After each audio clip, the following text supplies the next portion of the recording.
Welcome back to What Gets Measured, a NinjaCat podcast about marketing, performance, management, metrics, and effectiveness, because what gets measured gets managed. I'm your host, Jake Sanders, joined today for our 100th episode by the VP of Marketing at NinjaCat, Jessica Graeser. 100 episode. Feels we don't look 100. Did you get the Spotify Wrapped thing that tells you your musical age? Everybody wants to be old. I'm not 100, but I'm apparently 78. That's classy. Everybody wants that age up, I heard. Yeah, it's classy. So yeah, we're seasoned. But we've done a lot this year, and this episode's special. Well, today we're going back through the catalog of episodes we released this year, and we're going to highlight a few clips that converge around the theme that we kept hearing again and again in our conversations. The AI only works when the fundamentals work. The common thread through so many episodes was this single truth. AI doesn't replace the foundational and strategic work, rather it exposes whether you've actually done that work or not. And so in this greatest hits of 2025 episode, we're going to cover how your success in the year ahead needs to start with clean data, clear context, and strong leadership. I wanted to start with my clips. There were so many wonderful clips, but we had to select a few. So if we didn't select you, don't feel bad. But I thought the clips that I surfaced focus on the necessity of grounding technology in a strategic context first before adding tactics or more tools. The theme here is in times of chaos and data overwhelm, fundamental business principles and sound data foundations are the skeleton key that unlocks strategic AI. In his episode from May, Mark Sirkin, founder, AI consultant, and former CEO of Third Door Media, had this to say about what he does when the chaos comes knocking at his door. So let's go back to those first principles, guiding principles, right? First of all, do you have them? What are they? Do we value engagement or do we not value engagement?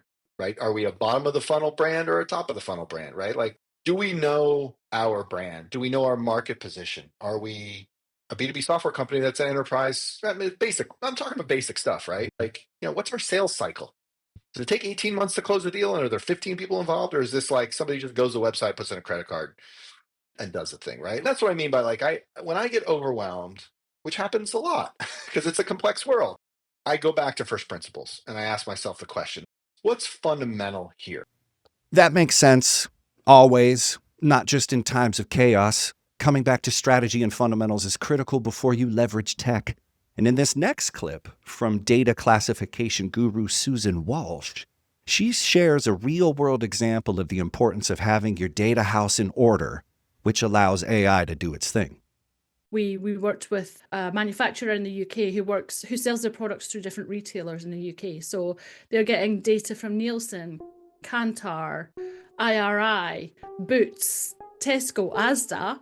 That one product that they sell is named slightly differently in all those systems. So we standardized the name and categorized it all so that they had true visibility across the market of where they were selling the product and how much.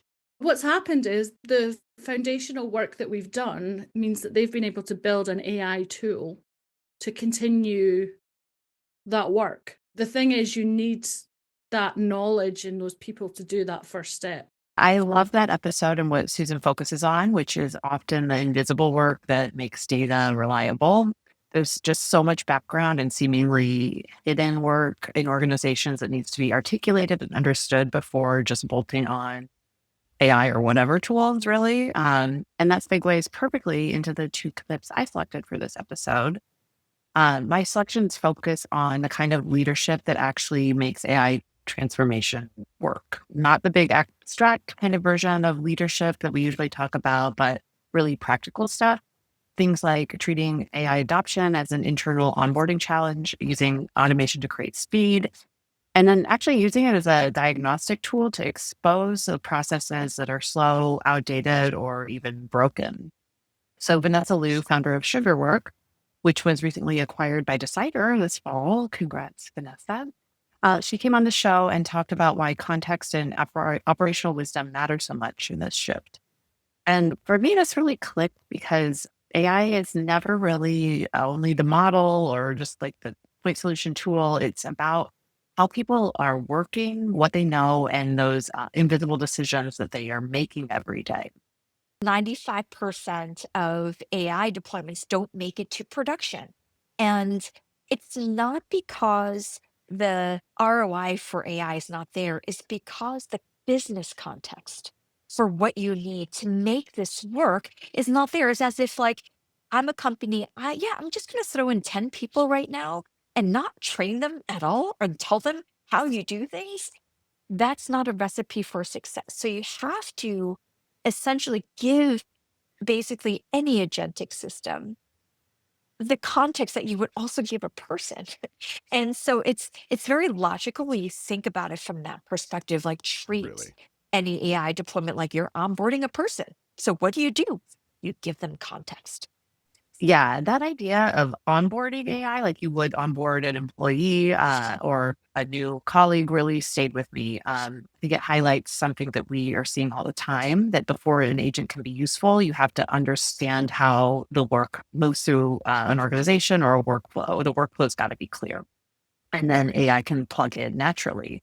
But if the people or decisions behind those workflows are unknown or mysterious to you, AI is going to reveal that as a weak spot. Cecilia Dona's AI strategist and a founder of Three Standard Deviations describes this dynamic better than anyone. Here's her take. The wonderful thing about AI systems and automation in particular is that when you try to automate something and your system is actually quite brittle, or there's a lot of broken pieces or disjointed pieces, or the data doesn't flow completely well, or, oh, wait, here's a actual part of our process where we literally stop the machine and we interject with people and a whole other process that we weren't really fully aware of. The moment you try to automate that with AI or any kind of automation system, you will be exposed. And it's beautiful in the sense that you see where you're fragile in your ecosystem. You see where you're fragile or brittle in your processes. And so you literally, it's screaming at you, here's the feedback that tells you this is the roadmap of things we have to fix so we can actually extract value. I love her attitude about this stuff. She's so pragmatic in that episode and in general. But Cecilia is an example of the type of voice I think we need in these times, grounded in strategy and curious about processes. There's not enough of that. These last two clips sort of bring together some financial sense and then a vision for the future with AI agents. And it connects to the core themes of NinjaCat here, working on marketing performance management, effectiveness, agent adoption.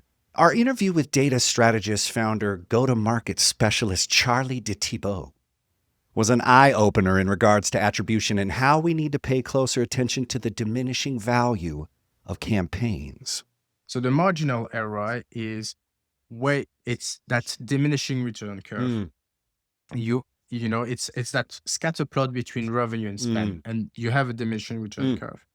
And often what you see in Google search, for example, it's like even if you have campaigns that look great or retargeting that look great, you could be in complete diminishing return. And even if you spend more there, the total ROI will still look good, but you're just wasting money. And you need to move that money elsewhere. And usually you have to move it up in the funnel. That whole episode is worth a rewatch because the statistical prowess needed to really analyze marketing and advertising is only going to get more complicated as AI and agents enter the playing field, which is why it's a good choice to end this episode with a clip from Chief Content Officer at the Marketing AI Institute, Mike Kaput, who all the way back in February had this prescient observation about AI agents.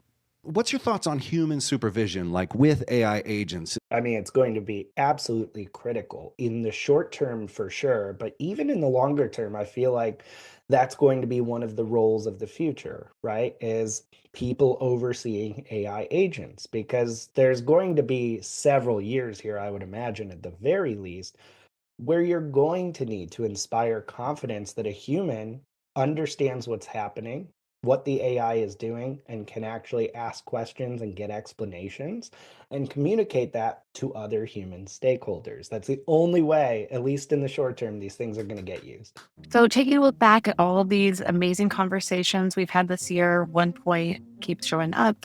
AI doesn't replace the work or the people. It widens the impact of whatever you bring to it, your strategy, your data, and the way you operate. So as we head into the new year, teams who keep sharpening those basics will be the ones who get the most out of AI and agents. And if you've been with us through the first 100 episodes of What Gets Measured, thank you. Your attention and support keeps the show going. We're looking forward to digging into the next round of questions with you. So subscribe, rate, review wherever you listen, and stick with us. There's more to come in 2026. Until then, have a great holiday, and we'll see you for the next 100. Happy New Year. And we do outtake. And You are an actual mime. Did you just mime? Once you mime on a video podcast, does it happen? Wait, on an audio. Wait, mime on a video podcast. We have faces for radio. And jokes for radio, too. Like, oh my God, the mime podcast that we did, 40 minutes of silence. Why didn't anybody...